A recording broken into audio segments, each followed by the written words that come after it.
Hi, everybody. It's me, Barb, and welcome to Module 2. It feels so quick, but here we are. All right, so it is freezing right now, so I'm going to try to do this without my teeth chattering. I've got my little cup of tea.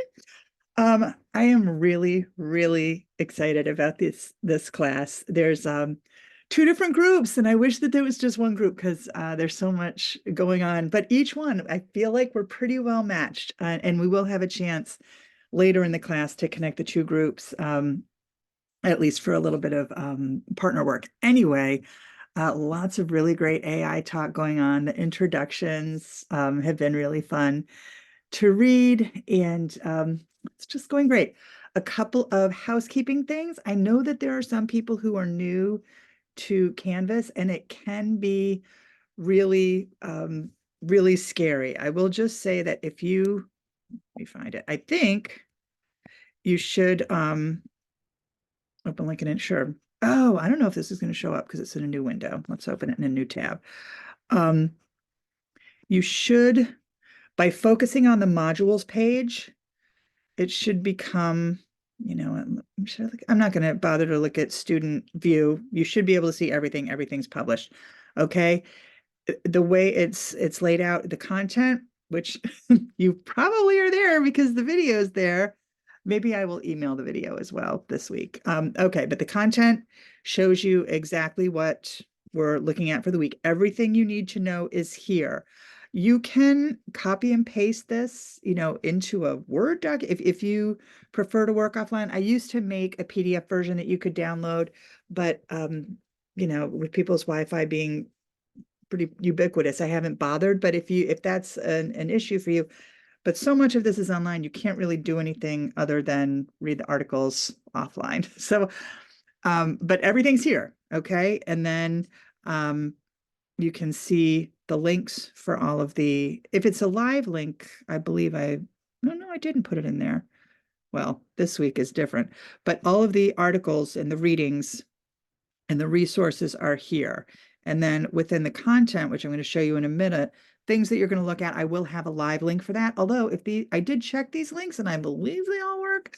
If they don't all work, you can just Google the item. Google, it's so useful. All right, but looking here, you can look ahead. I believe I've got the next 2 weeks up, and I'll taking the week after next, I'll be putting up hopefully the rest of the content, but everything is here. It's all in one space where you can look at it. So focus on this, and then this will take you to the discussion. This will take you to the assignment. I know it can be scary, but you'll be fine. Okay, let's go to module 2. Module and week, same thing. Until later when the modules are 2 weeks. Good Lord, Vecto. All right. This week we're talking about tools. Next week we're talking about apps, not to look ahead. And before I show you the resources, I do want to talk about the difference between tools and apps. Nick Kellett, who's a tech writer, had a whole article on this topic, which I can no longer find. And I looked in the Wayback Machine, it's just not there. But I kept my quotes from him, which is sort of what I'm using for this course. Tools are generic. They perform a bunch of different tasks, a word processor. Well, you can read this for yourself. You're no dummy. And then applications are specific. They do a single function. Some tools look like apps, some apps look like tools, and there's a lot of slush. You're not gonna do any damage by talking about an app and tool week and a tool and app week. Oh my gosh, sorry. That's my alarm. That sounds like Godzilla is attacking me. Anyway, so don't worry. This is a very fluid course. We're all just exploring this enormous, gigantic behemoth of technology. There are no wrong answers. There might be some wrong answers, but not super wrong. All right, so let's see. We're going to look at 4 different types of tools, and I talked to them a little bit in here, but I would read. It's fairly entertaining. I'm not gonna lie. All right. So the 4 different groups, 4.5 different groups. So the first one is organizing your stuff. And there is an article by Brian Barrett, which I will, let's look at the articles right here. It's from Wired Magazine. and it's about RSS, which a lot of people tell me that they have not heard of. I used to love, oh my gosh, Google, I think it was called Google Reader. I just put in a phrase like a writer that I liked or whatever, perhaps my own name. And anytime that was mentioned on the internet, it would, or in blogs and articles and anything as it scoured, it would bring it to me. Anyway, take a look. RSS readers, they're not dead yet. Let's see. So we've got organizational tools are right here. Take a look. If you're familiar with a tool, you don't have to deal with it. You can move on and go to things that you don't know. If you know all these, and some people might, you never know, then find some stuff on it. Clearly, you're working at a high level. Find some stuff and bring it back to the group. Then we've got subgroups. Google. I gave a link to the teacher, Google Education. I mean, everybody knows what the Google is, but there are a bunch of different tools. There's so much. So take a look at that. Wix and Weebly are other website hosts. Oh, I'm sorry. We're looking at, yeah. Okay. So that's website hosts. Did I not put? Oh, Google for Educators is up here. Sorry. Google Sites is specific to building a website. It's super handy. That tends to be what I use. Then Flipboard and Reddit. I know, Reddit. And again, like people find new stuff.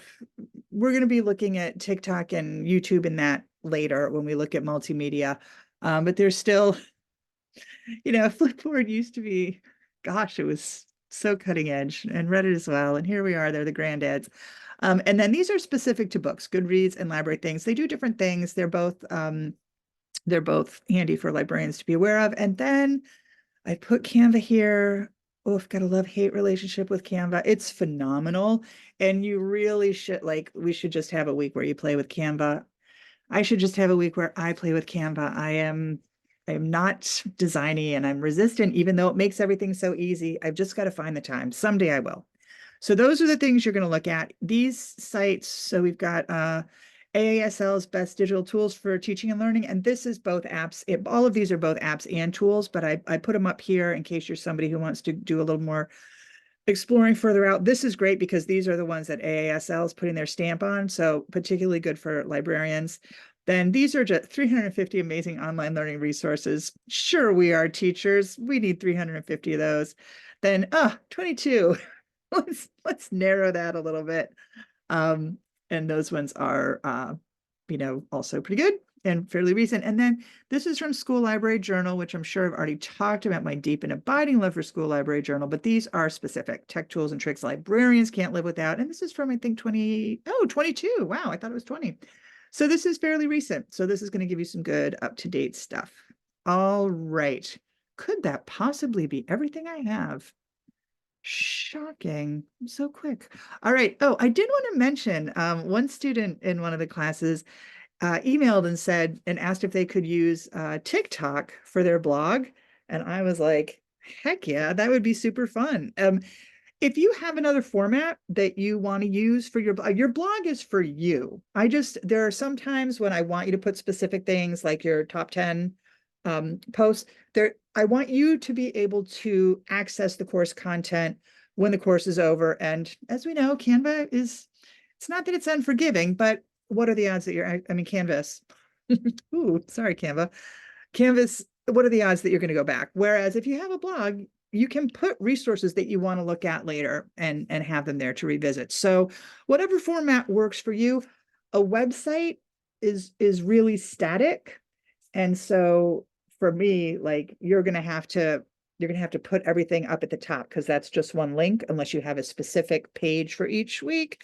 If you want to do that, feel free. But now that you've talked about blogging, now that you've probably already created your blog, but if you want to mix it up, it's your business. Just if it's super weird, double check with me. All right. This may be my shortest introduction ever, but I do have to get going anyway.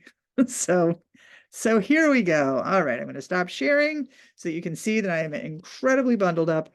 And I will see. I'm loving the discussion so far. So I will see you in the discussion boards and have a great week. Bye.